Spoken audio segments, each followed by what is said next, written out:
ရိသတ်ကြီးအားလုံးပဲမင်္ဂလာပါရှင်ဆရာဝန်ရဲ့နောက်ဆုံးသတိပေးချက်ကိုရရှိထားတဲ့သူမရဲ့ကျန်းမာရေးနဲ့ပတ်သက်ပြီးပြောပြလာခဲ့တဲ့အကယ်ဒမီထက်ထက်မိုးဦးရဲ့စကားသံတွေကိုပရိသတ်တို့အတွက်တင်ဆက်ပေးသွားမှာပဲဖြစ်ပါတယ်ရှင်။တော့အယိုးကကောင်းတယ်ခါအယိုးကနည်းနည်းလေးပဲကြံတော့တယ်တဲ့။ဘာဖြစ်လို့လဲဆိုတော့ဒီလောက်နည်းနည်းလေးကြံတာကိုချင့်ချိန်မှဖြစ်တော့မယ်ပေါ့နော်။မချင့်ချိန်ဘူးဆိုလို့ရှိရင်ခါအယိုးကထိခိုက်သွားပြီဆိုလုံးဝသုံးလုံးလဲသွားမှာပေါ့။အဲ့တော့ဒီခါလေးကိုဂယုစိုက်ပြီးချွေတာပြီးနေပါပေါ့လက်ရှိကြံနေတဲ့ကိုဖြတ်တန်းရမယ့်ဥစ္စာလေးကိုပေါ့နော်အဲ့လိုမျိုးဂယုစိုက်ပေးပါဆိုဂရဟန်တာလည်းပြောလိုက်တယ်မဟုတ်ဘူးအရင်တော့အလုပ်တွေလုပ်အရင်တော့ကြော်ညာတွေတအားရိုက်ခဲ့ပြီးတော့အရန်ပင်မန်းတဲ့အချိန်မှာဒီလိုမျိုးအင်ဂျီကိုအောက်ကျတဲ့အင်ဂျီကိုလို့ကောက်လိုက်တဲ့ခါမှာခွက်ခနဲ့ဆိုအတန်တက်ဆိုကြားလိုက်တဲ့ခါကြားလိုက်တဲ့အချိန်မှာ तू ကခါနာဝါပြီးနာဝါပြီးတော့ तू ကလှနဲ့ချီပြီးတော့မပြောက်တော့နှစ်နဲ့ချီလာပြီးအဲ့ဒါကအမြဲတမ်းဖြစ်နေအောင်မှာပဲတဲ့ဆိုပြီးတော့မှအဲ့လိုမျိုးတိခဲ့ရပါတော့ဒါပေမဲ့လို့ဟိုအရွက်တွေအမျိုးစုံနဲ့လေအဲ့လိုမျိုးစားချက်ထုတ်ထိုးပြီးတော့ကုခဲ့တယ်အနေထိုင်တော့ဘယ်လိုပြောရမလဲကိုဂယုစိုက်ရတာပေါ့နော်အရန်အညောင်းထိုင်လို့မရဘူးအဲ့လိုမျိုးအလေးပင်နေမလို့မရဘူးဂယုစိုက်ရပြီးတော့အဲ့လိုအငန်တွေအရန်စားရင်လည်းအယိုးပွားတတ်တယ်ဒီအသက်ဒီရွယ်မှာအယိုးပွားယောဂရှိရင်လည်းမကောင်းဘူးအလွယ်တကူအယိုးကျိုးနိုင်တယ်ပေါ့နော်အဲ့လိုမျိုးလေဟုတ်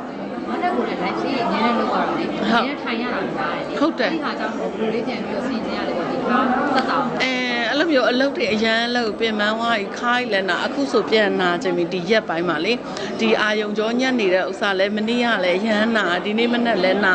အဲ့တော့ဒီတော့အတွင်းမှာမမထက်အလုပ်ကလေးတွေကိုတချို့တော့အလုပ်ကလေးတွေအရန်ပြင်ပန်းမဲ့ဥစ္စာလေးတွေဆိုရင်ခဏ short ထားအောင်မယ်ဆိုပြီးမထက်အလုပ်တွေတော့နာနေအောင်မှာဟုတ်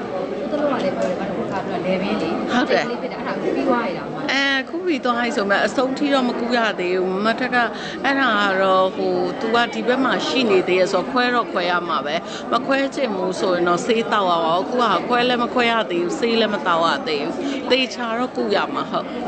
လုပ်ပြီးတိုင်းဆေးတယ်လည်းတောက်ချောက်ဖြစ်နေတဲ့ခါကျတော့ကျမရေးပိုင်းနဲ့ပတ်သက်ပြီးတော့ဟုတ်အဲ့လိုပဲဟို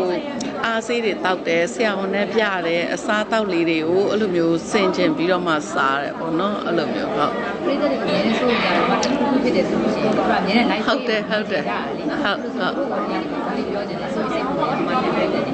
ဟုတ်ကဲ့ပါထက်တူထက်မြပဲတတိယပါတယ်အများတန်းလဲချရတဲ့သူတွေကိုဆုတောင်းပေးပါတယ်မေတ္တာပို့ပေးပါစိတ်လည်းမပူကြပါနဲ့လို့မတ်ထက်လည်းဂရုစိုက်ပါတယ်လို့ဟုတ်ဒီတော့ဒီမှာဆိုမနေ့ကလည်းပို့သေးနေတာတွေ့တယ်ကတွေးနေအိမ်မပြောတဲ့ညတွေရားတယ်ပြည်သက်တွေရေးဆိုနေတာအဲ့ဒါလေးတွေဟုတ်တယ်ဘယ်လိုပြောရမလဲလူဘဝကြီးမှာကြုံရတာပေါ့နော်ညီမလေးရဲ့လူတိုင်းကတော့လေကြုံရတာပဲမကြုံရတဲ့လူဆိုတာမရှိပါဘူးစိတ်ထိခိုက်စရာတွေဝမ်းနည်းစရာတွေကြေကွဲစရာတွေဝမ်းသာစရာတွေပျော်ရွှင်ရရရင်အေးရရင်ပူရရဟိုကိုဘဝမှာအနောက်ရှက်တွေလည်းကြုံရတယ်လို့ပြောရတာတွေလည်းရှိရပါတော့လူဆိုတာကတော့ဒီလိုမျိုးတွေကြုံရမယ်ဆိုတဲ့ဥစ္စာကိုတော့ကိုကသိထားတယ်ရှေ့မှာလည်းအများကြီးကြုံခဲ့တဲ့အတွက်စိတ်မကောင်းတော့စိတ်မကောင်းဘောတခါတည်းကျအသွေးတွေလွန်ပြီးအိတ်မပြောဘူးတစားအသွေးကိုဆွဲထုတ်တယ်လို့ဖြစ်တာပေါ့ဒီကိစ္စပြီးဟိုကိစ္စပြီးရင်ကိုယ့်ရဲ့ဘဝရှိရောဘလို့ဖြစ်လာအောင်မလဲကိုကျမရေးမကောင်းလို့အိယာရဲလဲသွားဘလို့ဖြစ်လာမလဲဩကဲအခုပတ်စံစုပြီးသွားပြီဆိုတော့ကကြတော့ကိုဘဝဘယ်လောက်ထိလုံလောက်နိုင်မလဲရှေ့ဆက်ပြီးရော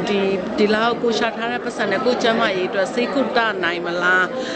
ဒီလိုမျိုးအပြောနောက်ထပ်ကိုဘာတွေဆက်လုပ်တင်လဲအများကြီးပေါ့ဖျားတရားလုပ်မယ်ဆိုလဲဒီလအတွင်းဆိုရှင်မွေးနေ့နဲ့နီးသွားပြီဆိုလို့ရှင်ဘလို့အဋိဌံဝင်ရမလဲအလုံးစုံအများကြီးကိုရှောက်ပြီးတွေးမိနေတာပေါ့နော်ဒါပေမဲ့လို့လဲမထက်ဟိုကြုံလာရတဲ့အများကြီးကိုခံစားမှုပြင်းပြင်းထန်ထန်နေမျိုးစုံဘဝကိုတယောက်တည်းကြော်ဖြတ်ခဲ့ပြီးအမျိုးစုံဒါကြောင့်မလို့ရှေ့ဆက်ပြီးမှလည်းဒီလိုမျိုးတွေဟိုမကြုံရအောင်လို့မခံစားရအောင်လို့တော့တရားကိုတေချာချာမှတ်တယ်ကိုသတိနဲ့နေတယ်အဲ့လိုမျိုးအသွေးတွေလွန်မနဲ့ကတော့အခုထိအောင် မအိပ်ရသေးဘူးအိပ်မပျော်ဘူးပေါ့နော်မနေ့ညတော့9 နာရီခွဲလောက်အထိအဲ့တော့ခါကျတော့ကိုပဲစင်ကျင်ရတာပေါ့နော်အသွေးတွေကိုမြန်လေးဖယ်ပြီးတော့မှအကောင်းဆုံးကိုပဲမသွေးမိအောင်လို့ပဲချက်ချင်းစိတ်ကိုပြောင်းလဲအောင်လို့ဆိုမေတ္တာတုတ်ကိုထားရွတ်ပြီးသွားဆိုချာဖျားစာရွတ်တောက်လျှောက်ရွတ်ပြီးလို့ရှိရင်အဲ့ဒါလေးစိတ်ကလေးနည်းနည်းငြိမ်သွားဆိုကဲတရားလေးပဲမှတ်နေလိုက်တော့မယ်ဆိုအဲ့လိုစိတ်ကိုပြောင်းလဲမှုဖြစ်အောင်လို့ချက်ချင်းကိုဖျားစာတွေဆိုတခုဆိုလို့မောဆိုတော့မှကဲညစီကလည်းရက်ဆက်ကဲအဲ့ဒါဆိုတရားလေးမှတ်လိုက်ပါအောင်မယ်ဆိုဒီလိုပဲစိတ်အေးချမ်းမှုကိုလည်းကိုယ်တိုင်ရှာရတာပဲပေါ့နော်ကြုံတာတော့လူတိုင်းကြုံရမှာကိုမမဟုတ်ဘူးလူတိုင်းကြုံရတာအဲ့ဒီကြုံရတဲ့အထဲမှာအကောင်းဆုံးနည်းနဲ့ဘယ်လိုဖြည့်ရှင်းသွားနိုင်မလဲဆိုတဲ့ဥစ္စာကိုပဲကိုကတွေးရမှာပေါ့ဟုတ်စိတ်ကြီးရမ်းချုပ်ပြလိုက်တဲ့ခါကျရင်တော့လူမျိုးလေးပြန်ပြီးတော့အားနေတယ်လေကြက်ပြည့်ဖြစ်ခုနကတော့ပြောအတိုင်းပဲလေအဲ့လိုမျိုးဒီအရွယ်ကတော့တင်ရင်ဘာမှလည်းတင်တော့ဘာမှမပါဘူးပေါ့ကိုစိတ်ကူတာဖို့အတွက်ပတ်စံရှာထားရမယ်ကိုအတွက်အစင်နဲ့ဖြစ်နေရမယ်တရားနဲ့ပဲနေရမယ်တရားနဲ့ပဲတင်နိုင်အောင်လို့ပဲကြိုးစားရမယ်အေးချမ်းအောင်လို့ပေါ့နော်ဟုတ်မထက်ပြည့်တဲ့ဒီကနောက်ဆုံးနေပြောပြပါအောင်ဆက်စားနေရိတ်တဲ့နေရာစိတ်ချင်းဆက်ထားမိသားနော်ကဲအားလုံးပဲကျမချမ်းသာကြပါစေခုလိုမျိုးသတင်းကြောင်းရာလေးတွေကိုစိတ်ဝင်စားတယ်ဆိုရင်တော့ကျမတို့ရဲ့ channel ကို like and subscribe လုပ်ပြီးအားပေးခင်နိုင်ပါတယ်ရှင်